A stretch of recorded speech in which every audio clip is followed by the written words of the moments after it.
안녕하십니까. 세브란스병원 염증성 장질환 센터 천재희입니다. 오늘은 염증성 장질환 소분자 제제 경구약을 얘기해 보겠습니다. 염증성 장질환 치료는 크게 두 가지로 나눌 수 있습니다. 첫 번째는 일반적인 치료법, 그러니까 스테로이드, 메살라진, 면역조절제. 면역조절제에는 아자티오프린, 퓨리네톤, 메토트렉세이트 등이 있습니다. 그 다음에 진행된 치료법이라고 하는데요. 이게 과거에는 생물학 제제라고 많이 얘기를 했었는데 최근에 이런 소분자 제제가 나오면서 생물학 제제, 소분자 제제를 합쳐서 진행된 치료법이라고 합니다. 영어로는 어드밴스드 세라피라고 얘기를 하고 있는 것입니다. 진행된 치료법은 지금 말씀드린 생물학 제제와 소분자 제제로 나눌 수 있는데 생물학 제제는 다 주사약입니다. 그게 정맥 주사가 됐건 피하 주사가 됐건 주사로 써야 되는데 그 이유는 이 생물학 제제는 주로 항체 제제고 단백질 제제로 이루어진 것입니다. 단백질 제제는 분자량이 크고 그렇기 때문에 경구약으로 쓰면 그게 안정된 상태로 우리가 원하는 치료 효과를 낼 수가 없고 장에서 대부분 분할가 되거나 변형이 됩니다. 그래서 경구약을 쓸 수가 없고 주사제로 써서 몸에 바로 들어갈 수 있도록 해야 되는데 그렇기 때문에 이제 주사약으로 만들어진 게 생물학 제제입니다. 주사약을 쓰다 보면 우리 면역 체계와 직접 맞닿게 됐기 때문에 이 주사약이 들어가서 우리 몸과 또 다른 면역 반응이 생길 수가 있습니다. 그렇기 때문에 치료 효과가 좋게 유지됐다가 하더라도 시간이 지나면서 치료 효과가 떨어지면서 효과가 떨어지는데 이런 게 면역원성이 있다고 하거든요. 그러니까 내성이 생기는 기전이 이 항체에 대해서 또 다른 항체가 생기면서 이 항체의 효과가 떨어지는 것을 말합니다. 이 약제는 잘 아시다시피 인플릭시맵, 아달리무맵, 골리무맵, 베돌리주맵, 유스테키누맙이 현재 우리나라에 들어와 있습니다. 물론 이 약제가 효과가 좋고 아직도 많은 환자분들에게 사용되고 있습니다. 소분자 제제는 이 생물학적 제제와 조금 다른 측면이 있습니다. 생물학 제제는 주사약인 반면 소분자 제제는 경구제입니다.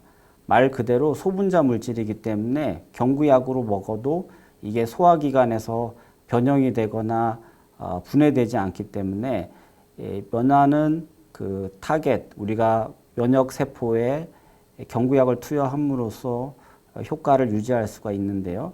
이거는 단백질, 그러니까 항체가 아니기 때문에 면역원성이 없습니다. 그렇기 때문에 생물학 제제가 효과가 있다가 소실되는 내성 기전이 이 소분자 제제에는 적용이 되지 않습니다. 현재 우리나라에서 사용할 수 있는 소분자 제제는 두 가지입니다. 오자니모드와 자크 억제제라고 하는 것입니다.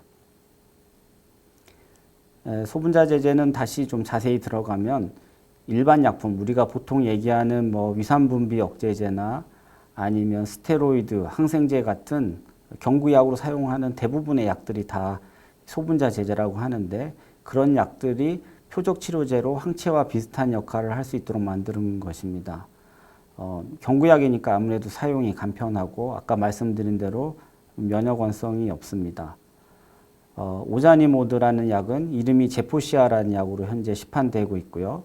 자크 억제제는 현재 세 가지 종류가 우리나라의 염증성 장질환에서 사용할 수 있습니다. 젤잔츠, 지셀레카, 림버크라는 약인데 좀 자세히 한번 들여다보겠습니다. 오자니모드는 궤양성 대장염에만 치료가 현재 인정받고 있습니다. 크론병에서는 사용하기는 어렵고요. 임상 연구 결과 진행된 치료법 중에서 1차, 2차 모두 다 사용이 가능하다고 되어 있지만 현재 전문가들은 1차 치료로 사용했을 때 더 좋은 효과를 보인다고 알려져 있습니다. 이 약은 면역세포의 기능이나 아니면 사이토카인 또 염증 물질 등을 억제하는 약은 아니고 기본적으로 림프절에서 장으로 가는 백혈구를 차단하는 이동을 억제하는 약물입니다. 베돌리주맵이라는 생물학 제제도 역시 비슷하게 백혈구가 장으로 가는 것을 차단하는 약제인데 그와 좀 비슷한 기전이라고 생각하시면 되겠습니다. 기본적으로 백혈구의 면역 반응 자체를 바꾸는 약은 아니기 때문에 부작용이 적은 편이라고 생각할 수 있습니다. 하지만 일부 조금 번거로운 측면도 있는데 심전도 검사를 미리 해야 되고 일부 환자분들에게서는 안저 검사 같은 것들이 필요합니다. 몇 가지 심각하지 않는 이런 주의사항들이 있습니다. 그래서 이런 것들을 미리 챙기고 약을 사용하면 되는데 부작용이 비교적 적고 그 다음에 중등도 궤양성 대장염에서 사용할 때 특히 또 1차에 사용했을 때 더 좋은 효과를 보일 수 있습니다. 자크 억제제는 자크 효소라는 게 이 면역세포에서 필요합니다. 그러니까 면역세포가 활성화돼서 기능을 하게 하려면 자크 효소가 필요하는데 이 자크 효소는 1, 2, 3번 자크 효소가 3가지 종류가 있습니다. 대체로 효과가 좋다고 알려져 있습니다. 그렇고 1차로 사용했을 때 2차, 3차 치료로도 효과가 모두 좋은 것으로 알려져 있습니다. 여기서는 1차, 2차, 3차라는 개념은 그 진행된 치료법 내에서 1차, 2차, 3차입니다. 말씀드린 대로 3가지 약제가 있는데 젤잔츠는 자크 1, 2, 3을 대체로 골고루 억제를 하고 있습니다. 이 약제는 궤양성 대장염에만 현재 급여가 인정되고 있습니다. 지셀레카는 자크1이 주로 염증을 억제하는 데 중요한 효소이기 때문에 이것을 선택제약으로 억제를 하게 되는 약물로 개발된 것이고 역시 이 약제도 궤양성 대장염에서만 효과가 입증되어 현재 사용 중에 있습니다. 림버크라는 약제도 역시 지셀레카와 마찬가지로 자크1 선택적 억제제고 이 약제는 두 약제와 다르게 궤양성 대장염과 크론병 모두 사용 허가를 받아서 급여로 쓰실 수가 있습니다. 하지만 이제 다 좋은 면만 있는 것은 아니고 조금 주의해야 될 경우도 있는데 고령, 특히 65세 이상이거나 여러 가지 심혈관계 질환이나 또 뇌혈관 질환, 또 혈전색전증이 이 일부에서 생길 수 있기 때문에 그런 위험 인자를 갖고 있는 사람들은 조심해서 사용해야 됩니다. 이런 염증성 장질환 치료제에는 기본적으로 이런 원칙이 있습니다. 효과가 좋을수록 부작용 위험도도 약간 증가할 수 있다라는 게 있기 때문에 이 자크 억제제가 효과가 대체적으로 다른 약제들에 비해서 좀 더 좋은 임상 연구 결과를 보이긴 하지만 몇 가지 주의할 점들이 있다는 점은 알고 계셔야 됩니다. 반대로 위험 인자가 없고 고령이 아닌 환자분들에게서는 비교적 안전하게 사용할 수 있습니다. 그래서 약제 선택 시의 고려사항은 특히 이런 소분자 제제를 사용할 때는 나이가 판단 기준이 되고요. 또 동반 질환, 아까 얘기했던 심혈관 질환이나 뇌 질환, 그다음에 혈관 질환 이런 것들이 있거나 또 제가 말씀드리지는 않았는데 악성 질환, 악성 종양들이 있었던 환자분들에게서는 약제 선택을 조금 신중해야 합니다. 그리고 이 환자분이 1차로 쓰는 약이냐 아니면 2차로 쓰는 약이냐에 따라서 약제 선택을 조금 더 다른 점을 고려해야 됩니다. 2차, 3차로 썼을 때도 효과가 좋은지 아니면 1차로 썼을 때 효과가 좋은지 이런 것들을 잘 살펴보시면 좋겠고요. 심한 환자일수록 더 센 약물을 사용하게 됩니다. 아까 소분자 제제 중에서는 중간 정도의 염증은 오자니모드 같은 것들이 효과를 잘 발휘할 수 있지만 좀 증상이 심하고 염증 정도가 센 환자분들에게는 자크 억제제를 사용하는 경우가 많이 있습니다.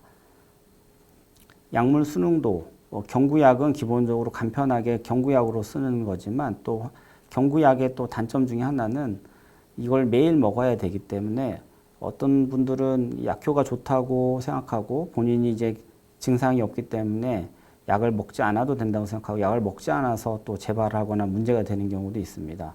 주사약은 오히려 주기적으로 병원에 와서 맞는 약들은 오히려 병원에만 오기만 하면 그 주사약을 맞을 수 있는 반면 경구약은 본인의 의지가 굉장히 중요한 약이기 때문에 약물을 얼마나 잘 내가 복용할 수 있는지, 꾸준하게 복용할 수 있는지에 따라서 약제 선택을 해야 되고요.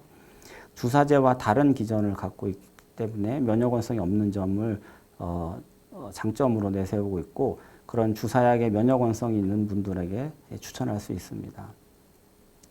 다만 경구약 등 이렇게 새로운 약제가 만병통치약은 아닙니다. 약효가 어떤 약이 다른 약에 비해서 아주 우월하게 효과가 좋은 약은 아직 개발된 것이 없습니다. 하지만 다행스러운 것은 새로운 기전의 약들이 계속 나온다는 점입니다. 그러니까 어떤 약은 어떤 환자분에게 잘 반응하고 또 다른 약은 다른 환자분에게 작용하고 이럴 수 있기 때문에 우리가 새로운 기전에 기반한 약물이 나오는 것은 환자분들의 치료에 효과를 더 높일 수 있는 장점이 됩니다. 그러니까 현재 어떤 약이 한 60, 70% 효과밖에는 없다. 그럼 나머지 30, 40%는 그 약이 듣지 않으면 다른 약에 들을 가능성이 있는데 그러면 더 그 환자분들이 그 다른 약을 썼을 때 효과를 또 보기 때문에 계속 치료 효과는 전체적으로 봤을 때는 계속 올라가게 됩니다. 이런 식으로 계속 새로운 약이 개발되고 또 새로운 약이 대부분이 부작용이나 사용 간편성을 좋게 만들기 때문에 이런 앞으로의 치료 전망을 계속 밝게 한다는 점은 알아주시면 감사하겠습니다. 그리고 또 이런 면역 질환들이 비슷한 포도막염이나 강직성 척추염, 류마티스 관절염, 아토피, 건선 이런 면역 질환이 염증성 장질환과 비슷한 기전으로 발생하는데 이런 약제들이 그런 다른 비슷한 기전을 갖고 있는 면역 질환에도 효과가 좋은 것이 알려져 있기 때문에 어떤 면역 질환을 같이 동반하고 있냐에 따라서 그 두 질환을 같이 치료할 수 있는 약을 사용하면 좋은 효과를 볼 수가 있습니다. 아까 말씀드린 대로 자크 억제제는 임상 결과가 대체로 좋게 나왔습니다. 하지만 약간의 부작용에 대한 고려사항을 확인하고 그런 위험 인자가 없는 분들에게서 이런 약제를 사용하는 것이 좋겠습니다. 소분자제제를 정리를 하면 계속 새로운 기전의 약물이 나오는 것은 희망적인 얘기입니다. 그리고 여기서 그치지 않고 앞으로도 소분자제제 물질 또 소분자제 물질과 함께 더불어 계속 발전하는 것이 생물학제제입니다.